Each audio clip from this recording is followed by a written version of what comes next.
Losing a spouse is one of life's most devastating experiences. The emotional weight alone is overwhelming, and in the midst of grief, managing finances can feel like an impossible burden. Yet, this is exactly when financial decisions start piling up, some of them urgent, some deceptive, and many life-altering. And it's also a time when people make mistakes that can cost them their financial security. When emotions are running high, people often agree to things they later regret, whether it's selling a home too soon, trusting the wrong financial advisor, or making rash investment decisions. The reality is that financial predators, poor advice, and rush choices can lead to devastating consequences. That's why it's crucial to know which traps to avoid before making any major decisions. This video is going to walk you through 5 financial mistakes that many widows and widowers fall into, and why saying yes too quickly can cost you more than you realize. Stick around to the end to make sure you're fully prepared to safeguard your financial future. When a spouse passes away, there's an immediate emotional void, and in many cases, a significant financial shift. Whether your spouse was the primary breadwinner or you both contributed equally, the loss of one income can change everything. But despite the overwhelming grief, financial matters don't stop. Bills keep coming, accounts need to be managed, and decisions about pensions, estates, and assets must be made. This is where mistakes happen, because when someone is grieving, they are more vulnerable to making choices based on fear, pressure, or misleading advice. One of the biggest financial mistakes people make after losing a spouse is rushing into major financial decisions too quickly. When you're in mourning, it's easy to feel pressured to get everything in order as soon as possible, whether it's selling property, changing investments, or adjusting your estate plan. Family members may offer their opinions, financial advisors may push for investment shifts, and friends may encourage you to move on by making big changes. But here's the truth. Most of these decisions can and should wait. Unless there is an immediate financial crisis, taking a step back and allowing yourself time to process everything is the best course of action.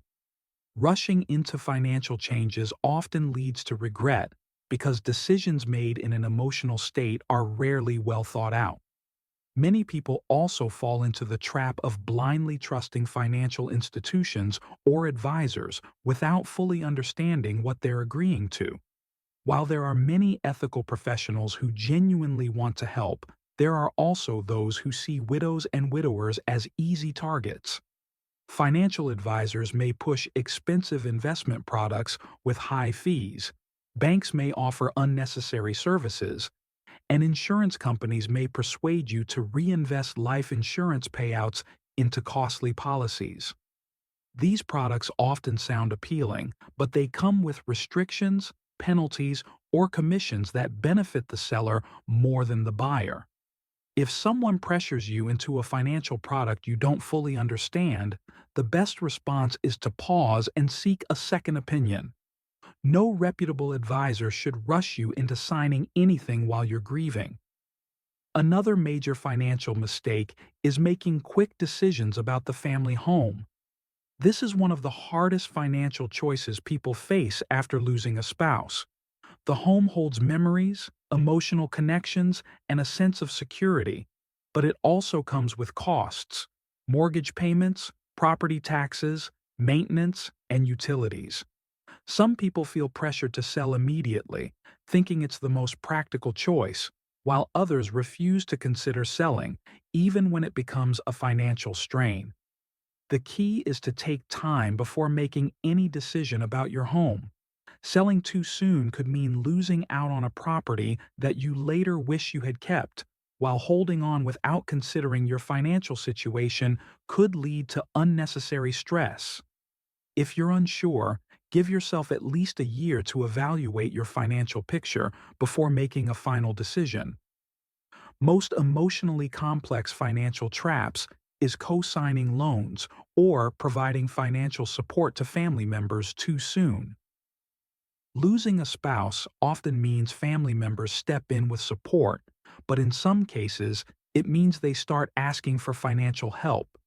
Adult children, siblings, or even close friends may come with requests for loans, co-signed mortgages, or financial gifts, believing that an inheritance or life insurance payout has left you financially stable. But before saying yes, it's crucial to consider how these financial commitments will affect your own security. Many widows and widowers agree to these requests out of guilt, a desire to help, or a sense of obligation, only to find themselves in financial distress later. Your first priority should be securing your own financial future before committing to helping others. Another serious mistake many people make is not fully understanding life insurance payouts, pensions, and inheritance rules before making financial moves. After a spouse's death, life insurance policies, pensions, and retirement accounts often come into play, but withdrawing funds too quickly or reinvesting them without proper guidance can lead to costly taxes and penalties. Many people don't realize that certain withdrawals can trigger unnecessary tax liabilities, or that pension survivor benefits may have restrictions on how they can be accessed. For example, rolling over retirement funds into the wrong type of account could result in losing benefits or facing high fees. It's essential to consult a financial expert who specializes in estate planning to ensure you make the right decisions with these funds. A lesser-known but equally damaging financial trap is failing to review and update all beneficiary designations and estate plans after the loss of a spouse. Many people assume that once they've inherited funds or taken over assets, everything is set. But failing to update wills, trusts, bank accounts, and investment beneficiaries can lead to unintended consequences. If your spouse was listed as the primary beneficiary on retirement accounts or life insurance policies and you don't update them, there could be legal complications down the line. Additionally, if your will or estate plan is outdated, assets may not be distributed according to your wishes. It's important to review all financial documents and update them as needed to reflect your new situation. Many widows and widowers also fall into the trap of making investment changes without fully understanding their options. Some feel the need to move their spouse's investments into different accounts, thinking it's what they're supposed to do. Others are persuaded by advisors or friends to invest in new stocks, funds, or real estate opportunities. But making investment decisions too soon, especially without thorough research, can result in unnecessary risks. The best approach is to take a measured, deliberate look at your financial situation before making any changes. If your spouse handled the investments, take the time to educate yourself before making decisions. Avoid any investment that seems rushed or overly complex, and don't be afraid to say no to opportunities that feel uncertain. Another common but easily overlooked mistake is neglecting to reassess your monthly expenses and lifestyle after the loss of a spouse. Many couples have shared financial responsibilities, and when one spouse passes, household income often changes. Some people continue spending as if nothing has changed, while others dramatically cut back out of fear. The best approach is to create a clear financial picture of your income, expenses, and savings to determine what adjustments, if any, need to be made. This includes reviewing subscriptions, insurance policies, and any recurring payments that may no longer be necessary. Small changes can make a significant difference in maintaining financial stability. It's also crucial to be cautious about remarrying too quickly from a financial standpoint. While love and companionship are important, remarriage can have serious financial implications, particularly when it comes to inheritance, taxes, and pension benefits. Many people don't realize that remarrying can impact their ability to receive a deceased spouse's pension or Social Security benefits. In some cases, new spouses may also have financial obligations or debts that can affect your financial security. If you're considering remarriage, it's essential to have open discussions about finances and consider consulting an estate planner to ensure your financial interests are protected. Grief is a difficult journey, and financial decisions made during this time should be approached with care. The biggest takeaway from all of this is simple: don't rush into anything.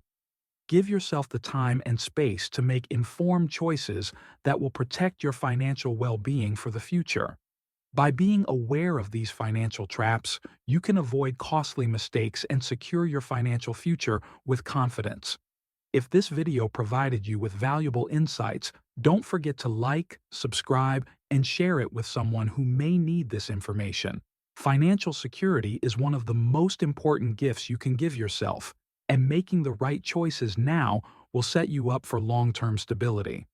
Thanks for watching, and we'll see you in the next video.